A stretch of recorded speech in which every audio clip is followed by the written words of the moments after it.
ดีก็ได้กันเนาะมื้อนี้ก็ว่างๆคือเก่านะเป็นมื้อพักผ่อนมื้อศีล8ค่ำเนาะมาเบิ่งวัวเบิ่งควายนอนไปพลิกไปพลิกมาฟังเสียงจักจั่นไปก็เกิดสมองวิชาการทำงานอีกแล้วได้บัดนี้พี่น้องเอ้ย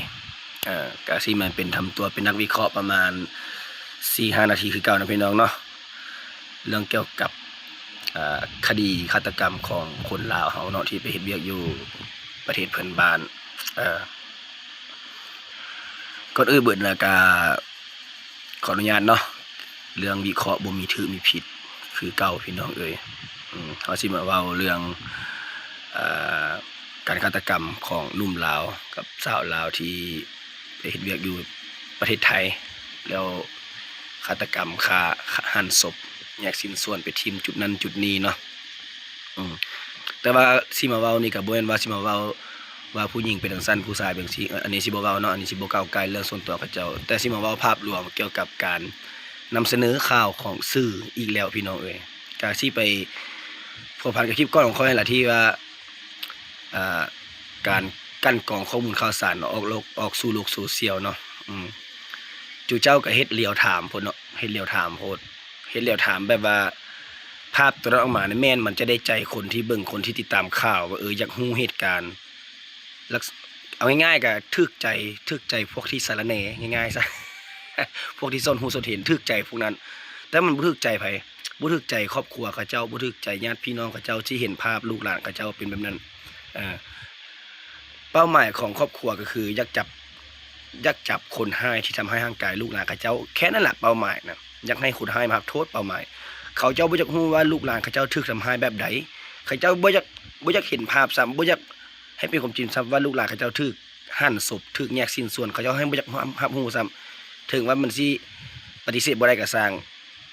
เขาเจ้าจะลืบภาพนั้นจะออกไปจากสมองว่าบ่คิดภาพว่าบ่อยากเห็นลูกเขาเจ้าแบบนั้นนะถูกหั่นศพนะอันนี้นักข่าวยังไปขยี้ไปเอาคลิปวิดีโอของเราของผู้หญิงคนนั้นถูกผู้ชายคุมตัวไปย่างแบบคุมไปนะแบบว่าเราบ่มีสิทธิ์ตอบโต้นะแล้วก็เอาวิดีโออยู่ในห้องที่เราถูกนั่งอยู่ในเก้าอี้แล้วถ่ายวิดีโอถ่ายคลิปไว้เราเอามือปิดหน้าก็สันนิษฐานว่าตอนนั้นเราถูกทำร้ายร่างกายแล้วแต่เราบ่กล้าสู้แล้วก็ไปเอาคลิปที่ผู้ชายเอาตีนเขี่ยหน้าเขี่ยตาเขี่ยคิ้วเขี่ยหยังลักษณะเป็นการเหยียดหยามเพราะว่าผู้หญิงคนนั้นเฮ็ดจังได๋ก็บ่มีทางสู้แล้วซะกำลังภาพนั้นกำลังสื่อถึงว่าถูกทารุณถูกทรมานง่ายๆซะภาพแบบนี้ข้อยคิดว่าพี่น้องเขาเจ้าบ่อยากเห็นดอก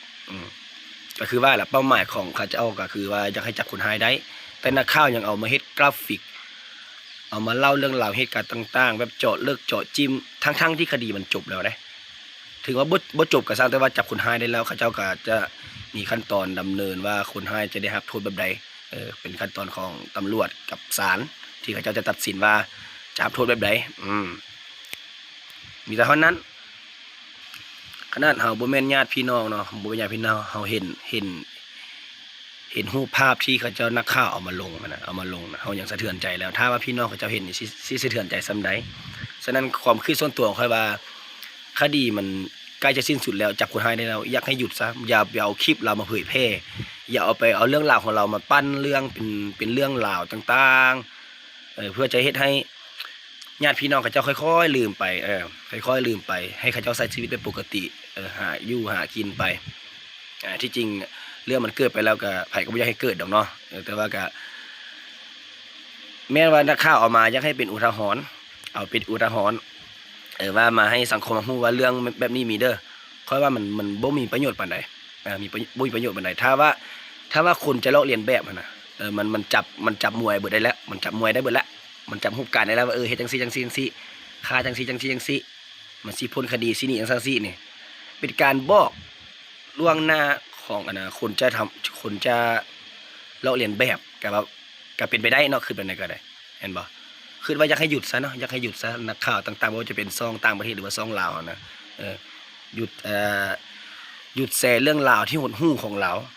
ง่ายๆซะเล่าเรื่องราวที่หดหู่ของเรานะเพื่อจะให้ครอบครัวญาติพี่น้อง